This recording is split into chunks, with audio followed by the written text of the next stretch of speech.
Kwa majina naitwa Hassan Dede, ndugu yenu, kijana mwenzenu, baba mwenzenu, maana tuna watoto sasa. Ujana tumeshatoka, tuna watoto sasa. Lakini ni mdau wa maendeleo, lakini mdau pia wa wanahabari. Wale wasiomjua Hassan Dede ndio mimi. Lakini Hassan Dede huyu hajajulikana bila nyinyi waandishi wa habari. Miaka 14, mimi nisema miaka 15. Natoka kwa matololi na kuja kwenye daladala na waandishi wa habari. Kwa hiyo najua umuhimu wa waandishi wa habari katika mkoa wa Mwanza, lakini kwa taifa kwa ujumla. Kwa mpaka leo naitwa Dede. Hili jina halijaja mimi peke yangu. Ukoo wangu ni mkubwa, ukoo wangu na waandishi wa habari. Kwa hiyo niwashukuru sana. Moja, nichukue fursa hii kuwashukuru nyinyi kuacha shughuli zenu, kuacha kufutari na familia zenu, mkaja kujumuika kwa pamoja hapa tuweze kupata futari. Hilo ni jambo moja la kipekee, lakini la kumpongeza Mwenyezi Mungu. Haya yote nimeyafanya kwa sababu ya kutengeneza ushirikiano baina yangu na wadau wengine, lakini baina yangu na waandishi wa habari na wanahabari kwa ujumla. Tunajua mchango wa waandishi wa habari katika nchi hii. Iwe mvua, iwe jua, waandishi wa habari wapo kazini. Wanatoa mambo mazuri yanayofanywa na nchi yetu na serikali kwa ujumla.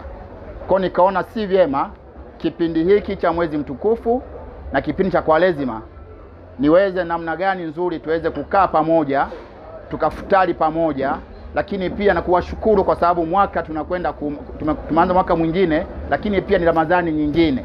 Huenda Ramadhani hii tusiwepo pamoja inaokuja au tukakutana na watu wengine. Kwa nikaona ni vyema tufanye nini? Tufutari pamoja na tufahamiane. Sitakuwa na mengi sana. Ni kuwashukuru kwa kila ambacho mnaendelea kukitoa, kukitangaza, kukipaza sauti zenu.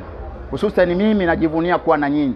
Wapo ndugu zangu hapa kwa miaka nenda rudi. Nikiangalia Jisengo hapa kipindi hicho, lakini nikiona ndugu zangu hapo wakina Mumba na wengine wako hapa mpaka leo tunazeeka, wako vyombo vya habari. Tuka tujue kwamba vyombo vya habari vina mchango gani katika taifa hili. Mimi raia wa kawaida, sio mtumishi wa serikali, lakini nimeona kwamba nilizungumze hili kama raia, lakini pia watu wengine waguswe, waone namna nzuri ya kukaa na waandishi wa habari karibu katika makundi yao na kijamii zao. Kwa ndugu zangu waandishi wa habari, niwapongeze sana. Sitakuwa na mengi, bali ni kuwashukuru kwa kuweza kuja kujumuika pamoja, tudumishe undugu wetu na tuendelee kuitetea nchi yetu. Asanteni sana. Mimi naitwa Binagi George, ni mwanahabari mwenzenu. Tunawashukuru sana kwa kuitikia mwaliko huu wa futari ya leo, ambayo kiukweli lengo ilikuwa ni kutuweka pamoja kama waandishi wa habari hapa jijini Mwanza, kwa sababu mara nyingi imekuwa nadra sana kukutana kwenye matukio kama haya.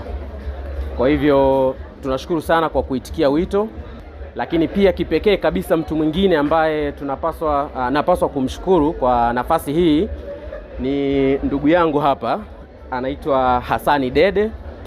Hassan Dede, kwa wale ambao hawamfahamu, alikuwa ni mwenyekiti wa chama cha madereva wa daladala hapa jijini Mwanza zaidi ya miaka 14 iliyopita. Tulifahamiana zaidi ya miaka 14 iliyopita, tangu nadhani 2010 au 2011 akiwa hapa Mwanza.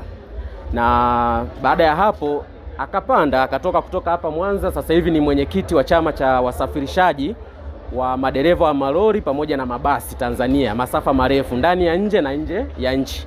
Kwa hivyo tulivyowasiliana na yeye, kwa kweli alikubali hili wazo. Akasema, ndugu zangu wa Mwanza, tangu nimetoka Mwanza zaidi ya miaka 10 iliyopita, ni vizuri nikija tukapata futari na waandishi wa Mwanza.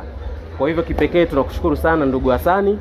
Hawa ni Mwanza tuna waandishi wengi sana, zaidi ya 150. Lakini tunayo fursa kwamba tumekutana hapa zaidi ya waandishi 50. Kwa hiyo pia ni fursa kwamba tunashukuru kwa wale ambao wameweza kuungana pamoja na sisi. Kwa hivyo lengo ilikuwa ni kwamba tupate futari ya pamoja, lakini pia tufahamiane, lakini kubwa zaidi ni kwamba ni kumshukuru Mwenyezi Mungu kwa sababu tulikuwa kwenye kipindi cha mwezi mtukufu wa Ramadhani na ambacho kinaelekea ukingoni, lakini pia Kwaresima.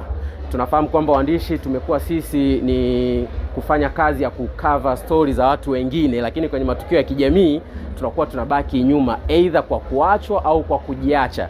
Kwa hiyo sasa hii itupe fursa na sisi kuwa kipaumbele kujumuika pamoja kama hivi, tunafahamiana, lakini pia tunapata nafasi ya kufurahia kwa pamoja. Sasa sisi kama waandishi tusizungumze mambo mengi sana. Kikubwa zaidi ni kushukuru wale wadau wote ambao tunafanya nao kazi, wadau binafsi, lakini pia hata mamlaka zinazotusimamia. Kama ambavyo unafahamu, kwa mfano sisi waandishi, kama utakumbuka, mwezi mapema mwaka huu tuliomba baadhi ya mambo ambayo yanatusibu sisi waandishi yafanywe kazi.